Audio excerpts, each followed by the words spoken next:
Okay, it would be a lot easier if you could borrow a graphing calculator to do this, but you can do it without. It's called testing critical values. This is what we had to do back in the days before cheap graphing calculators. So it would work the same up to solving the equation for the x-intercepts like we did in class, and you would get a set of numbers. So for example, let's say you get pi over 2 and 3 pi over 2, just for something to use.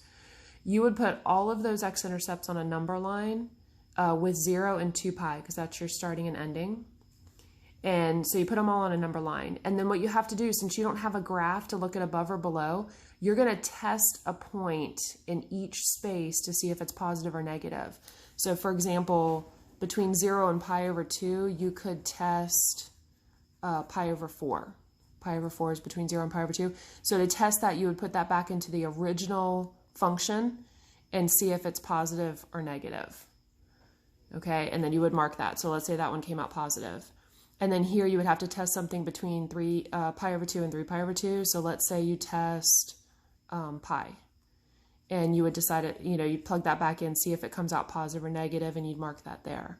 And then over here you'd test something else. So between 3 pi over 2 and 2 pi, or like maybe, I don't know, 7 pi over 8 or something. You're going to need your calculator probably to test these, but just pick any number that's between those two.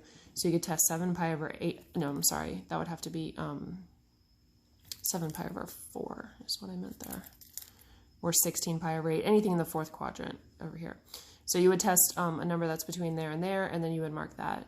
And then depending on whatever your first original inequality was, so let's say it was like you wanted it to be greater than 0, then you would have this interval and this interval. So as long as you test one point in that interval, that whole interval should be either positive or negative. So if you were looking for positive, then you would have 0 to pi over 2, and then you would have 3 pi over 2 to 2 pi.